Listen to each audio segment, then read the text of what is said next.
বাংলাদেশে যাচ্ছি পরের খবরগুলোতে।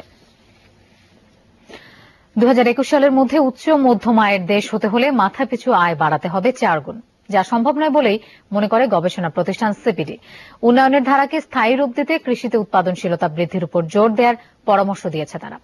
জাতিসংঘের আংটাড প্রতিবেদন তুলে ধরে এসব কথা জানায় সংস্থাটি। বিস্তারিত সুশান্ত সিনহা রিপোর্টে।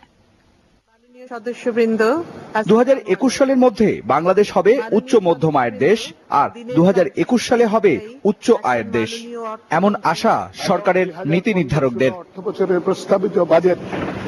কিন্তু বেঁধে দেওয়া সময়ে সেই কাঙ্ক্ষিত লক্ষ্য অর্জনে সন্দিহান অর্থনীতিবিদরা।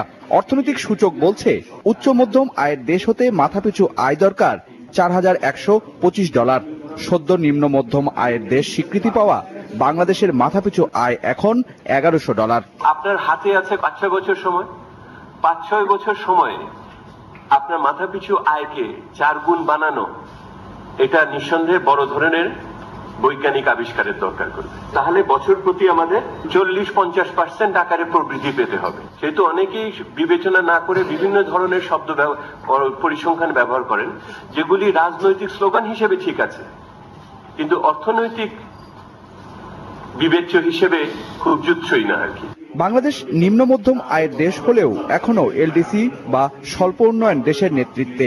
আংটাডের প্রতিবেদন অনুযায়ী মাথাপিছু আয়, মানব সম্পদ ও অর্থনৈতিক ঝুঁকি রোধ, এই 3 সূচকের দুটিতে টানা 6 বছর ভালো করলে ঘটবে স্ট্যাটাসের পরিবর্তন। 2021 সালে যদি আমরা এটা মিট করতে পারি, তাহলে 2024 সাল পর্যন্ত আমাদেরকে অবজারভেশনে রাখা হবে এবং 2024 সালে হয়তো আমরা স্বল্পোন্নত দেশ থেকে এই তালিকা থেকে বের হতে পারবো। রাজনৈতিক ঝুঁকির ব্যাপারটা আলাদাভাবে সূচক হিসাবে না আসলেও ওটার কিন্তু একটা অভিঘাত 3টি সূচকের উপরেই কিন্তু পড়বে, সুতরাং সেদিক থেকে এটা অবশ্যই গুরুত্বপূর্ণ। কৃষি খাতে উৎপাদনশীলতা বাড়াতে গবেষণার পাশাপাশি শহরের সঙ্গে গ্রামীণ অর্থনীতির যোগাযোগ বাড়ানোর বিকল্প নেই বলেও জানান তারা।